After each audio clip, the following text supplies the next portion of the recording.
kembali lagi bersama saya Alvin Toplar Sofyan dengan NIM 2023 011 015. Oke, di sini saya akan menjawab 2 pertanyaan dari sesi pertemuan ketiga dari mata kuliahnya Pak Ari, yaitu Tata Kelola Perusahaan dan Manajemen Risiko.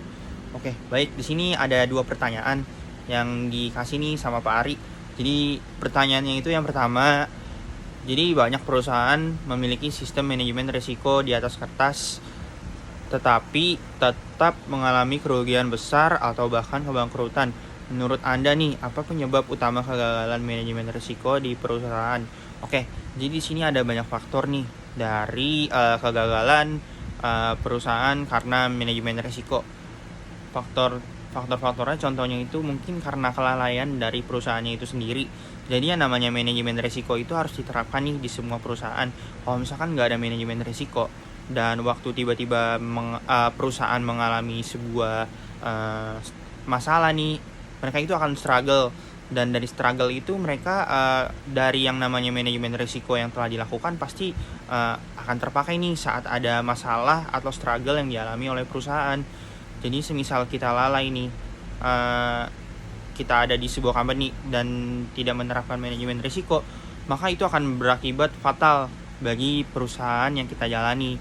Kemudian itu penyebab lainnya yang terjadi karena adanya budaya risiko yang lemah. Jadi budaya risiko yang lemah ini artinya itu jadi mereka ini tidak membudayakan atau tidak aware nih kalau misalkan yang namanya risiko itu pasti bakal terjadi nih. Semisal perusahaan kita sangat maju pun, jadi kita tentunya sebagai semisal nih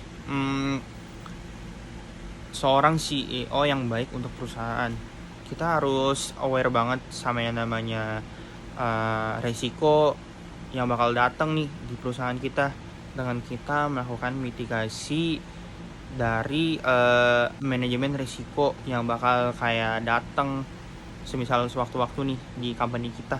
Jadi dari kita melakukan mitigasi atau manajemen risiko yang terstruktur, pastinya perusahaan kita semisal tiba-tiba ada masalah nih dari masalah yang datang, kita bakal tahu kita harus apa untuk kelangsungan dan kemajuan perusahaan kita agar tetap berjalan dengan stabil nih tentunya. Dan kemudian situ tuh ada yang namanya dampak lainnya, kurangnya pemantauan atau info lebih lanjut dari masalah atau risiko yang muncul. Jadi yang namanya risiko kan kita kan nggak tahu ya datangnya itu kapan. Jadi kalau misalkan kita nih ada informan lah gitu ibaratnya. Kalau misalkan kayak kita punya informan yang baik dari kayak semisal nih di kemudian hari kayak apa sih kayak ancaman-ancaman yang bakal datang ke company kita. Nah, dari situ tuh kita awalnya tahu dan kita buat plan nih untuk mitigasi atau pencegahan risiko tersebut, sehingga kedepannya semisal tiba-tiba masalahnya beneran ada, kita sebagai pihak dari company ini kita udah tahu kita harus apa gitu. Dan contoh dari company yang gagal dan mengalami kerugian besar akibat lemahnya manajemen risiko itu di pertanyaan nomor 2 yang diberikan oleh Pak Ari. Oke Pak Ari, saya di sini izin menjawab. Contohnya itu ada dari Sariwangi.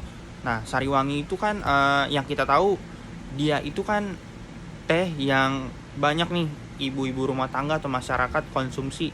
Dan saya dulu juga ngelihat iklan di TV itu di Sariwangi ini tuh saya taunya Sariwangi pasti company besar nih. Dan mereka pasti untung banget gitu karena terkenal banget lah gitu ibaratnya si teh Sariwangi ini.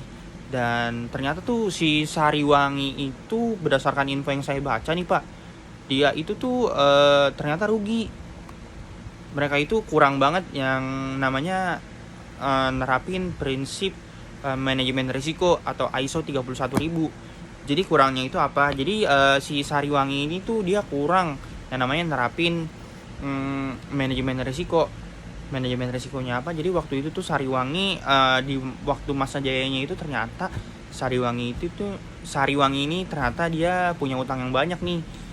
Mereka itu nggak kontrol lah gitu dari mungkin audit keuangan perusahaannya, untuk pencatatan laba rugi dan laba utangnya, yang dimana utangnya itu bukannya semakin berkurang atau lunas, tapi malah tambah rugi.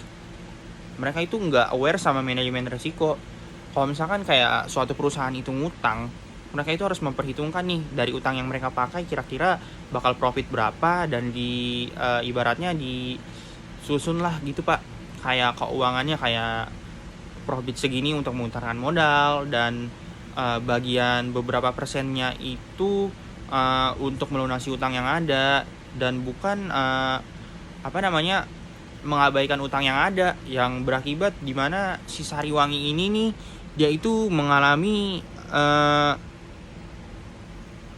bentar saya baca dulu sedikit. Mereka tuh mengalami kesulitan likuiditas nih karena utang yang mereka milikin. Jadinya pada tahun 2018 itu mereka dinyatakan bersalah nih di pengadilan karena mereka mempunyai utang yang tidak terbayarkan, dan akhirnya dituntut gitu.